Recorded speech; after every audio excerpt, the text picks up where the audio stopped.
5638. Ayan ha. 5638. Kung nakikita nyo yan. 5638. Ngayon, ang diferensya lang po niya is 1.8. Dalawang guhit lang. Sa dalawang guhit na po yun, ay bumibigat na po yung manubela niya. Kunting diferensya lang po yun. Ayan dyan. Ay, sukatan. Sige. Ano kan mo kuya? Blue? Transparent? Anong kulay?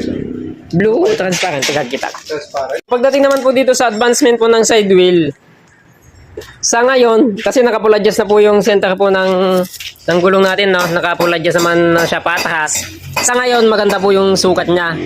Kasi nga, naka-adjust na siya patras. Maganda na po yun. Kaya lang, magiging problema po natin dyan, pag naka-abante po. Pag naka-adjust na po yung kadena pa-abante.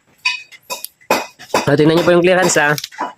Saka po, klaro tayo. Wala tayong halong yan. 24 po yung sagad niya sa likod. 24.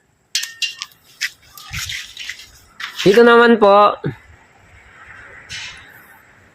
24 din. Pero, advance lang siya ng 1 pulgada.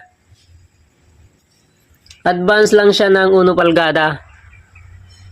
Ayan na. Advance lang siya ng 1 pulgada. Ngayon, ang mangyayari dito, paano na lang kung nakabanti na to? Pag nakabanti na po yan, nagkukulang na po siya sa advancement ng side wheel.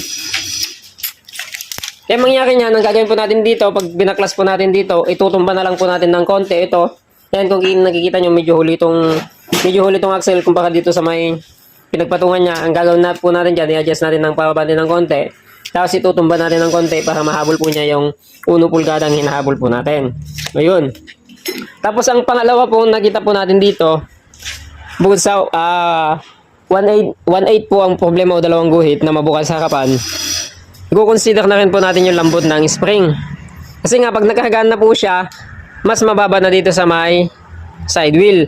Yun yung isa pa pong dahilan yun para sa pagbigat po ng manubela. So, ang gagawin po natin dito ay ikakating natin ng buong side wheel at itataas natin ng konti dito. Para naman, kapag nakahagaan po siya, doon pa lang magpapantay yung kulong-kulong. At the same time, ito ring center guide po nito ay babawasan na rin natin para naman lumaban yung tayo ng motor. So, yun po yung magiging solusyon po natin dyan. At malalaman lang po natin dyan pag nagkargaan po na mamaya pagkatapos. So, ito na po, natanggal na po yung side wheel, ha. Tinanggal po natin siya ng buo, kung nakikita nyo dyan, no. Tinanggal po natin siya ng buo para naman may piston po natin siya ng maayos. So, ayun nga, yung gagawin po natin. So, bali ganito lang naman po talaga yung ginagawa po natin sa mga